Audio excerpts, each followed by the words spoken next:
అసెంబ్లీలో హరీష్ రావు చేసిన వ్యాఖ్యలపై అటు స్పీకర్ ఇటు అధికార పార్టీ నేతలు తీవ్ర అభ్యంతరం వ్యక్తం చేశారు. రాష్ట్రంలో ఉన్నది ఆర్థిక మాంద్యం కాదని ఇది ప్రభుత్వ బుద్ధి మాంద్యం అంటూ కామెంట్ చేశారు హరీష్ రావు.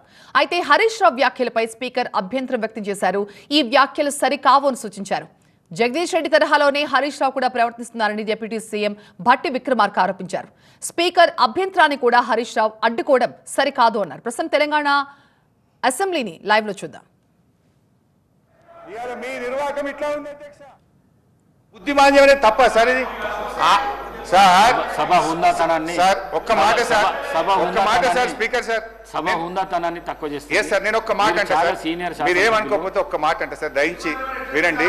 నేను ఒక మాట అంటే ముఖ్యమంత్రి గారు సభానాయకుడు అక్కడి నుంచి నిలబడి బట్టలు ఊడదీసి కొడతా బట్టలిప్పి ఊరేగిస్తా అని సభానాయకుడు అక్కడి నుంచి మాట్లాడితే మీరు ఎందుకో వారికి చెప్పకపోతే అధ్యక్ష. నేను బుద్ధిమాంద్యం అంటే మీ ఆలోచన విధానంలో తప్పు ఉంది అన్న. ఇది తప్పైతుందా అధ్యక్ష? అది వారి విజ్ఞతకు వదిలేస్తుంది.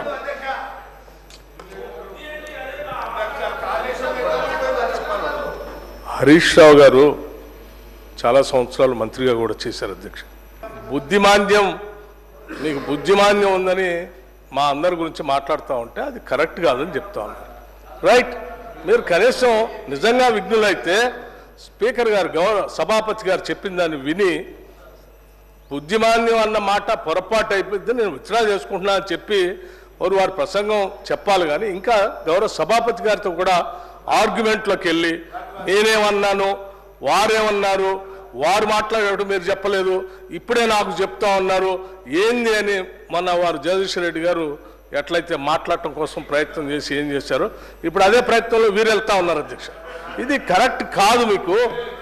మీరు సభాపతి గారిని కూడా మమ్మల్ని అంటే అన్నారు సరే, ముఖ్యమంత్రి గారు అన్నారు మమ్మల్ని అన్నారు మాకు బుద్ధి బాంధ్యం అన్నారు. రైట్, మాకు బుద్ధి ఉందో మీకు బుద్ధి ఉందో నేను మొత్తం రాసుకున్న తర్వాత లెక్కలు చెప్పేటప్పుడు చెప్తాను. నేను సభాపతి గారితో కూడా ఆర్గ్యుమెంట్ ఏంటి అధ్యక్ష మీకు?